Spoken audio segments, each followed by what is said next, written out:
والصلاة والسلام على سيد الأنبياء والمرسلين وعلى آله وأصحابه أجمعين.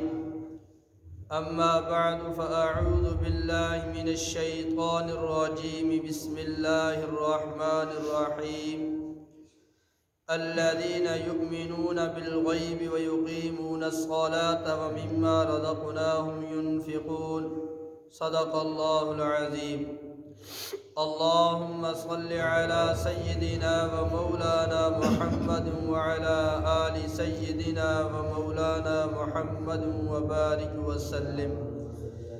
اللهم صل على سيدنا ومولانا محمد وعلى آل سيدنا ومولانا محمد وبارك وسلم.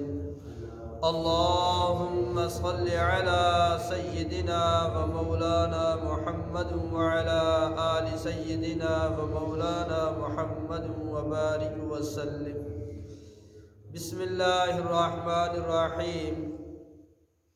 الذین پرہیزگار وہ لوگ ہیں یؤمنون بالغیب جو ایمان لاتے ہیں بن دیکھے، ویقیمون اور وہ قائم کرتے ہیں الصلاۃ نماز کو، ومما اور اس چیز سے رزقناہم جو ہم نے ان کو رزق دیا ہے، ینفقون وہ خرچ کرتے ہیں.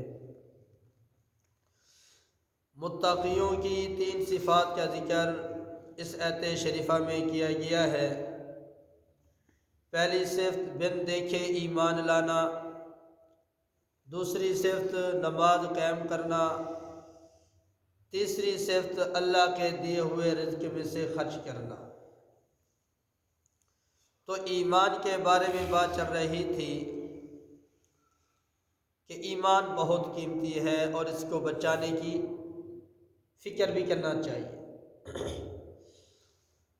سوء خاتمہ کے اسباب بیان ہو رہے تھے، وہ برے اسباب جن کی وجہ سے برا خاتمہ ہوتا ہے، خاتمہ بالخیر نہیں ہوتا. ان میں ایک سبب ہے حسد. جو حسد ہے یہ بہت گندی بیماری ہے. اب میں آپ کو عرض کروں گا کہ یہ کتنی گندی بیماری ہے اور لوگوں کو کہاں سے اٹھا کے کہاں پھینک دیا، جس گناہ کو ہم گناہ ہی نہیں سمجھتے. اللہ تعالیٰ نے جن لوگوں پر لعنت فرمائی ہے، ان بری عادات میں سے، جن بری عادات کی وجہ سے، بری عادتوں کی وجہ سے اللہ تعالیٰ نے لعنت فرمائی ہے، ان بری عادتوں میں سے ایک عادت حسد بھی ہے. یحسدون الناس علی ما آتاہم اللہ من فضل. اللہ تعالیٰ کسی کو اپنا فضل عطا فرما دے تو یہ حسد کرتے ہیں لوگ کہ ان کو یہ نعمت کیوں ملی ہے، ان کو یہ خوشی کیوں ملی ہے، ان کو یہ عزت کیوں ملی ہے. تو جب اللہ تعالیٰ نے لعنت فرما دی تو انسان کیا تو کباڑا ہو گیا. لعنت کا معنی یہی ہے کہ رب کی رحمت سے دور ہو جا. جب لعنت آ گئی تو رب کی رحمت سے محروم ہو گیا. جب رب کی رحمت سے محروم ہو گیا دنیا آخرت میں برباد ہو گیا. شیطان اس نے لاکھوں سال اللہ تعالیٰ کی عبادت کی، لاکھوں سال اللہ تعالیٰ کی عبادت کی، لیکن حسد پیدا ہو گیا، حسد کی بیماری لگ گئی. اللہ تعالیٰ نے فرمایا آدم کو سجدہ کرو تو شیطان اکڑ گیا کہ میں اعلیٰ ہوں، یہ ادنا ہے، میں آگ سے پیدا ہوا، یہ مٹی سے پیدا ہوا، آگ اوپر جاتی ہے، مٹی پستی کی طرف، میں اعلیٰ ہو کر ادنا کو سجدہ کروں اور میں اس سے پہلے کہوں میں نے لاکھوں سال عبادت کی تو مقام آدم کو مل جائے، عزت آدم پا جائے، میں آدم کو سجدہ کروں. حسد کیا. اس حسد کی بیماری کی وجہ سے اس کے لاکھوں سال کی عبادت کو اللہ نے خراب کر دیا، ختم کر دیا، برباد کر دیا۔ اور صرف عبادت اس کی ختم نہیں ہوئی، ساتھ اللہ نے اعلان بھی فرما دیا وَإِنَّ عَلَيْكَ اللَّعْنَةَ إِلَىٰ يَوْمِ الدِّينِ، قیامت تک تیرے اوپر میں رب کی لعنت برسی رہے۔ اللہ نے فرمایا فَخْرُجْ مِنْهَا فَإِنَّكَ رَجِيمٌ، نکل جا، دفع ہو جا، تو مردود ہے۔ دنیا بھی ختم، دنیا میں بھی ذلت اور آخرت میں بھی ذلت۔ وجہ کیا بنی؟ حسد۔ جس حسد کو ہم کچھ سمجھتے ہی نہیں ہیں، اور حسد کی تعریف یہ ہے کہ کسی شخص کو اچھی حالت میں دیکھ لینا اور دل میں ناگواری گزرنا کہ یہ خوشحال کیوں ہے، اس کو بھینس کیوں مل گئی، اس کو گاڑی کیوں مل گئی، اس نے اچھا مکان کیوں بنا لیا، اس نے پلاٹ کیوں خرید لیا۔ یہ دل کے اندر یہ حسد کی جو آگ ہے یہ کباڑا کر دیتی ہے۔ ایک دوسری مثال میں آپ کو دیتا ہوں۔ آدم علیہ السلام کے دو بیٹے، ایک حابیل ایک قابیل، بڑا قابیل تھا، چھوٹا حابیل تھا۔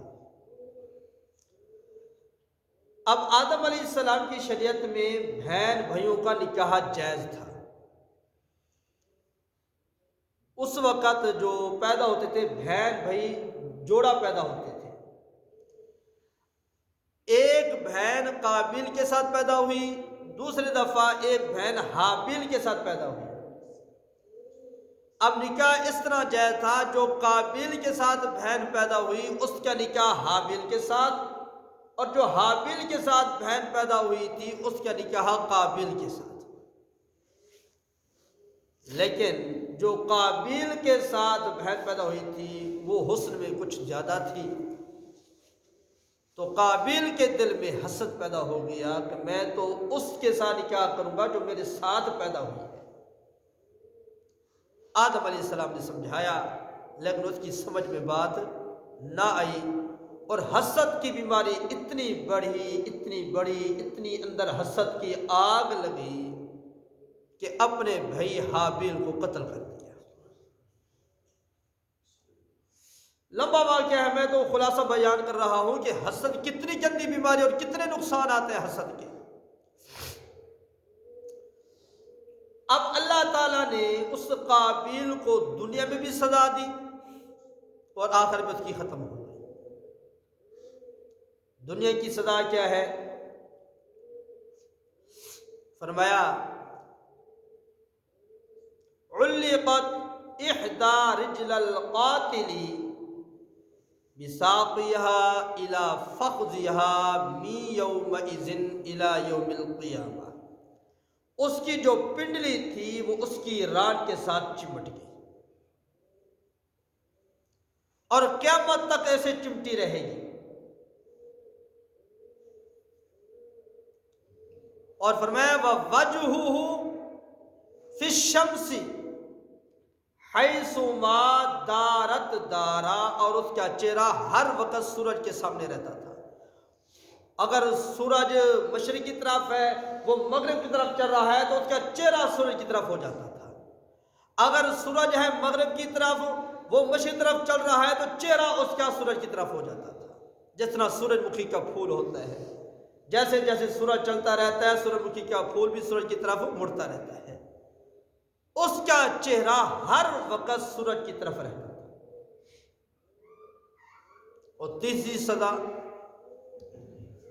فرمایا علیہ فی الصیف حظیرۃ من نار، اگر گرمیوں میں کوئی اس کو ہاتھ لگاتا تو وہ تنور کی طرح گرم ہوتا تھا۔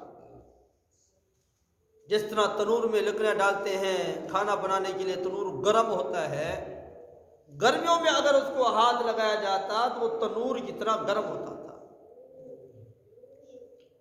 وَعَلَيْهِ فِي الشِّتَاءِ حَظِيرَةٌ مِّن ثَلْجٍ، اگر سردیوں میں کوئی اس کو ہاتھ لگاتا تو وہ برف کی طرح ٹھنڈا ہوتا تھا، اور اس کا جو بیٹا پیدا ہوا وہ نبینا تھا، اندھا تھا، اور اس اندھے کی جو اولاد پیدا ہوئی سب سے پہلے وہی تھے اندھے کی اولاد قابیل کے پوتے، جنہوں نے طبلے بجائے، ڈھول بجائے، ناچ گانا کیا، شراب میں مست ہو گئے۔ یہ دنیا کی ذلت ہے، یہ دنیا کی صدا ہے، حسد کی وجہ سے۔ بنیاد حسد ہے، حسد کیا، قتل کر بیٹھا۔ تو نبی پاک صلی اللہ علیہ وآلہ وسلم فرمایا قیامت تک جتنے قتل ہوں گے سارے قتل قابل کے کھاتے میں ڈالے جائیں گے۔ یہ حسد ہے کہ اس کی پنڈلی بھی راڑ سے چمٹ گئی، چہرہ ہر وقت سورج کی طرف رہتا تھا، گرمیوں میں شدید گرم، سردیوں میں شدید سرد ٹھنڈا، اولاد بھی نبینا، اولاد بھی غلط بیکار پیدا ہوئی، حرام کاری کرنے والے پیدا ہوئے۔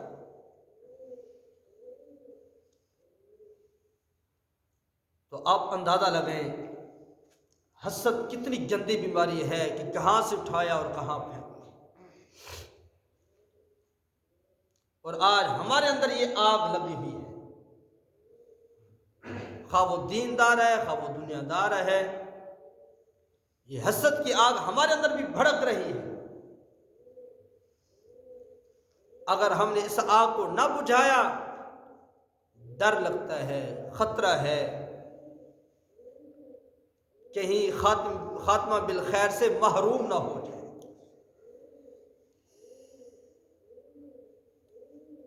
نبی پاک صلی اللہ علیہ وآلہ وسلم فرمایا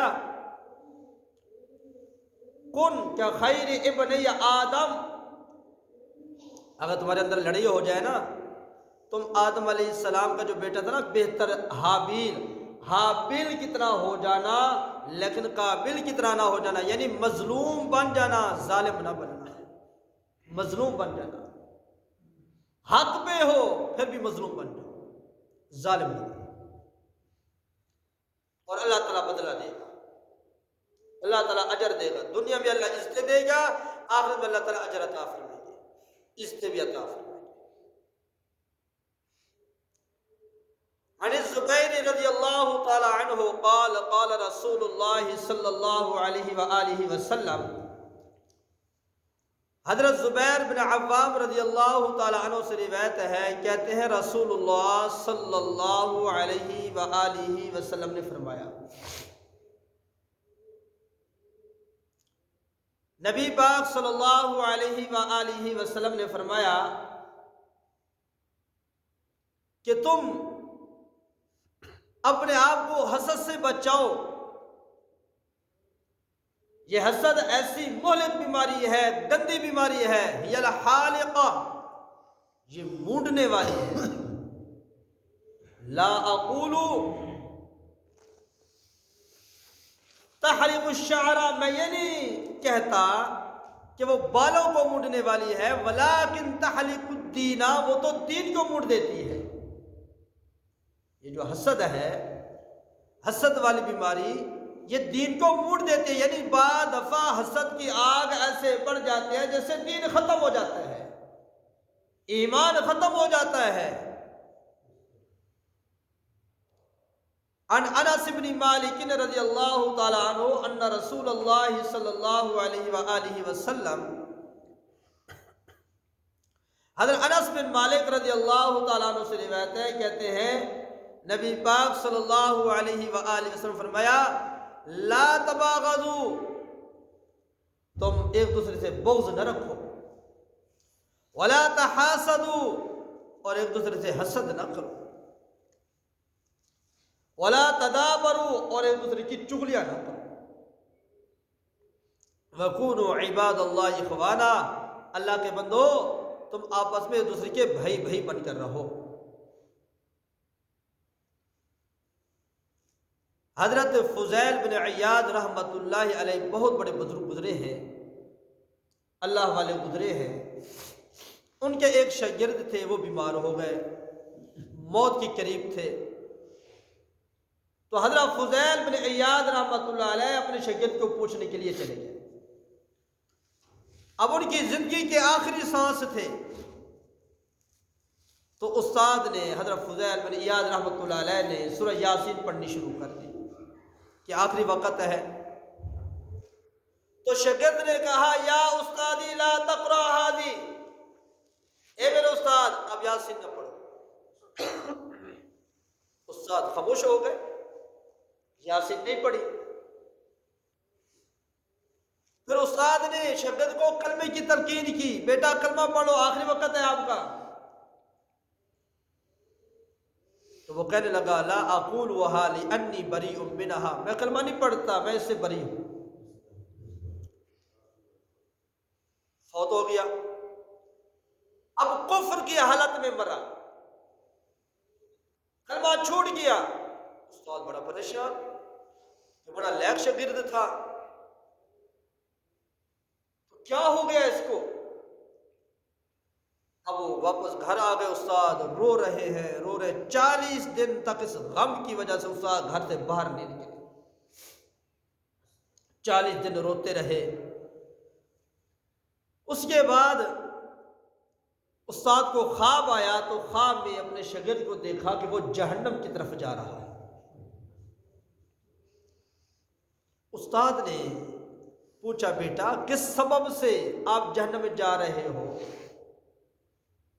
تو شاگرد نے کہا 3 وجوہات ہیں، 3 وجوہات۔ ایک، استاد جی میں چغلیاں زیادہ کرتا تھا، جو آج ہمارا پیشہ بن چکا ہے، جو کسی کی کسی ہم چغلی کریں گے نا، ہم کہتے ہیں یہ میرا چھت بیلی ہے، اوندی جلا کے میں دستا ہے۔ بیلی تو ہے، جب جہنم میں ٹھکائی ہوگی، قبر میں ٹھکائی ہوگی، پھر پتہ چلے گا۔ استاد جی میں چغلیاں زیادہ کرتا تھا، اور دوسرا میں حسد کرتا تھا، حسد کی بیماری میں مبتلا تھا۔ تیسرا، مجھے کوئی ایسی مرد لگی تھی، مجھے طبیب نے کہا تو شراب پیے گا تو اس کے علاج ہے، اس کے علاوہ کوئی علاج نہیں، تو میں شراب ہی پیتا رہتا تھا۔ یہ 3 وجوہات ہیں جس کی وجہ سے موت سے پہلے میں کلمے سے محروم ہو گیا، ایمان سے محروم ہو گیا، میرا ایمان ختم ہو گیا، کفر کی حالت میں میں دنیا سے آیا، آج جہنم میں جا رہا ہوں۔ ہم ٹھنڈے دل سے سوچیں، میں اپنے گریبان میں جھانک کے دیکھوں، آپ اپنے گریبان میں جھانک کے دیکھیں، ناراض نہ ہوں تو ان تینوں بیماریوں میں ہم بھی مبتلا ہیں، ان تینوں بیماریوں نے ہمیں بھی گھیرا ہوا ہے۔ تو آج وقت ہے کہ ان کا علاج کیا ہے، ان بیماریوں سے جان چھڑا لیں، اپنے اندر کو، باطن کو ان تینوں بیماریوں سے پاک اور صاف کر لیں، ورنہ خطرہ ہے کہ یہ بیماریاں اتنی عروج نہ پکڑ جائیں، یہ بیماریاں اتنی زیادہ بڑھ نہ جائیں کہ اپنی نظروں میں تو ہم مومن ہیں، نماز پڑھتے ہیں، قرآن پڑھتے ہیں، ذکر اذکار کرتے ہیں، کہیں ہم ایمان سے ہاتھ بھی نہ دھو بیٹھے۔ اس لیے حضرت ابن سیرین رحمۃ اللہ علیہ نے ایک علاج نقل کیا ہے کہ حسد کا جو علاج ہے نا، وہ یہ ہے کہ جس سے حسد ہے، جس سے میں اپنی مثال دیتا ہوں، میں جس سے حسد کرتا ہوں تو میں یہ سوچوں کہ جس سے میں حسد کر رہا ہوں اگر وہ جنت والوں میں سے ہے تو میرا حسد کرنا فضول ہے۔ دنیا میں تو اللہ نے اس کو 2-3 نعمتیں دی ہیں، جنت میں تو بے شمار نعمتیں عطا فرمائیں گے، مجھے جلنے کا کیا فائدہ؟ اور اگر میں جس سے حسد کرتا ہوں وہ جہنم والوں میں سے ہے تو اس نے تو جہنم میں ہی جلنا ہے، تو مجھے کڑنے کا کیا فائدہ ہے؟ تو حسد ایسی گندی بیماری ہے، فرمایا الحسد یأکل الحسنات کما تأکل النار الحطب، حسد ایسے نیکیوں کو کھا جاتا ہے، ختم کر دیتا ہے، جس طرح آگ خشک لکڑیوں کو ختم کر دیتی ہے۔ ہمیں پتہ نہیں چلتا، ادھر نماز پڑھ کے جاتے ہیں، بعد باہر نکلتے حسد کی آگ شروع ہو جاتی ہے، وہ نماز کی سارے نیکیاں برباد ہو جاتی ہیں۔ جو ذکر اذکار کیا، درود پاک پڑھا، قرآن پاک کی تلاوت کی، نیک اعمال کیے، صدقہ خیرات کیا، وہ حسد کیا، وہ سارا گل ہو گیا۔ کتنا نقصان ہو گیا۔ اس لیے برے خاتمے کے اسباب میں سے ایک سبب حسد ہے۔ اس سے میں بھی اپنے آپ کو بچوں، آپ بھی اپنے آپ کو بچیں، اپنے گھروں میں ترغیب دیں۔ حسد کا کوئی فائدہ نہیں سوائے نقصان کے۔ اپنی نیکیاں ضائع کر بیٹھیں گے، دنیا کا بھی نقصان ہے اور آخرت کا بھی نقصان ہے۔ اس لیے اللہ تعالیٰ سے دعا ہے، اللہ تعالیٰ ہم سب کو تمام روحانی جلدی بیماریوں سے ہمیں بچائے، اللہ ہمارے ایمان کی حفاظت فرمائے، اللہ ہم سب کو زندگی اسلام والی عطا فرمائے اور موت ایمان والی عطا فرمائے، اللہ ہم سب کو اخلاص والی زندگی نصیب فرمائے۔